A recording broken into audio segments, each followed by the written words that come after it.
Good morning all students.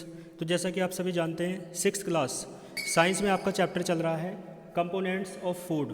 इस chapter में हम पढ़ रहे हैं डिफिशियंसी ऑफ न्यूट्रिशन, यानी न्यूट्रिएंट्स जो होते हैं भोजन में, पोषक पदार्थ जो होते हैं, उनकी कमी से कौन कौन से रोग होते हैं, ये बात हम देख रहे हैं। आइए आज पढ़ते हैं मैरास्मस, जो किसकी कमी से होता है? प्रोटीन की कमी से।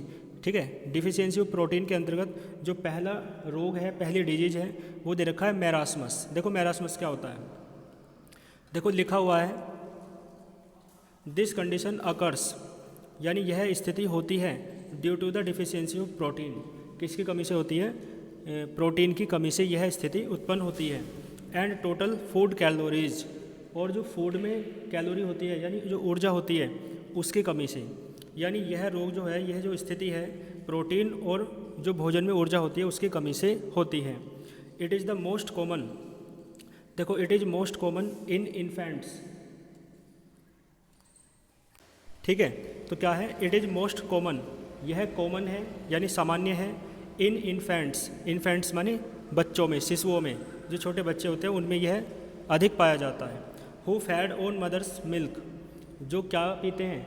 जो केवल माता का दूध पीते हैं, ये उन बच्चों में सामान्य रूप से पाया जाता है। सफ़र फ्रॉम प्रोटीन, तो जो बच्चे माँ का दूध पीते हैं वो सफ़र माने सहन करते हैं from protein and energy deficiency in their diet.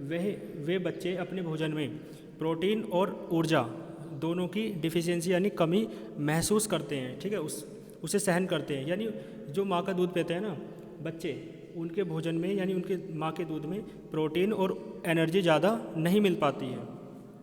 This is because, ऐसा क्यों हो पाता है? इसका कारण क्या है? The mother do not gate nutrient in their diet, क्योंकि जो माँ है ना वो अपने भोजन में, अपने इन देयर डाइट माने अपने भोजन में गेट माने प्राप्त नहीं करती है, न्यूट्रिएंट माने पोषक तत्वों को। इट्स, देखो its symptoms are as follows, तो जो इसके सिम्टम्स हैं, जो इसके लक्षण हैं वो इस प्रकार हैं। यानी इस रोग के लक्षण क्या क्या हैं, आइए देखते हैं। Skin become dry and wrinkled, देखो स्किन जो है, स्किन समझते हैं आप, त्वचा। बिकम माने हो जाती है, ड्राई माने सूखी, एंड रिंकल्ड, रिंकल्ड माने एक तरीके से, रिंकल्ड क्या होता है? रिंकल्ड एक बार देख सकते हैं आप। ठीक है, रिंकल्ड क्या होता है? झुर्रीदार, यानी जो त्वचा होती है ना वो एक तो सूखी हो जाती है, और रिंकल्ड माने झुर्रीदार हो जाती है, यानी त्वचा पर झुर्रियाँ आ जाती हैं और वो सूखी हो जाती है। आगे देखो, retarded physical and mental growth, physical माने शारीरिक, मेंटल माने मानसिक, ग्रोथ माने वृद्धि। रिटार्टेड माने एक तरीके से कम हो जाती है, तो यानी शारीरिक और मानसिक वृद्धि बच्चों की क्या हो जाती है? इस रोग से कम हो जाती है। ठीक है, देखो रिब्स बिकम प्रोमिनेंट, रिब्स समझते हैं आप क्या होता है? रिब्स माने होती है पसलियाँ, तो जो पसलियाँ होती है ना वो बिकम माने हो जाती है, प्रोमिनेंट माने बाहर को निकली हुई, यानी पसलियाँ बाहर निकल जाती हैं। रिपीटेड लूज मोशंस, और इस रोग में बार बार लूज मोशंस आते हैं। ठीक है, तो देखो ये बच्चा जो है ना मैरास्मस रोग से पीड़ित है। ये जो बच्चा आप देख सकते हैं, इसकी देखो पसलियाँ बाहर निकली हुई हैं, इसकी जो त्वचा है वो झुर्रीदार है ना, त्वचा सूखी है, और इसका शारीरिक और मानसिक विकास, वृद्धि नहीं हो पाएगा अच्छे से। इसकी पसलियाँ बाहर निकली हुई हैं, और है ना, तो इस तरीके से ये बच्चा किस रोग से पीड़ित है?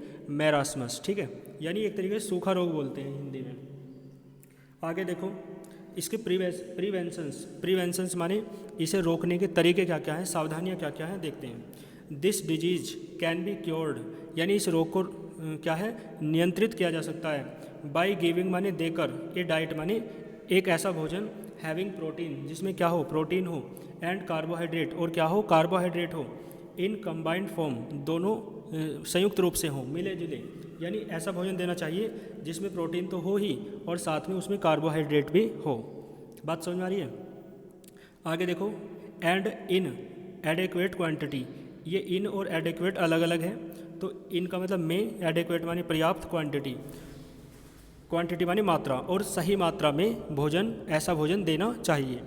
देखो जैसे कि कौन कौन से हैं? व्हीट माने गेहूँ, है ना, ग्राम चना, सोयाबीन आप जानते हैं, ग्राउंड नट, है ना, जो ग्राउंड नट होते हैं, तो इस तरीके से जगेरी जो गुड़ होता है, ये सब should be given in A diet, तो भोजन में आप, है ना, भोजन में ये सब चीज़ें देनी चाहिए एक बच्चे को। तो इनसे क्या होता है? प्रोटीन और कार्बोहाइड्रेट दोनों साथ साथ मिल जाते हैं, क्योंकि ये जो रोग है ये प्रोटीन और कार्बोहाइड्रेट की कमी से ही होता है, इसलिए ये ठीक हो जाता है फिर।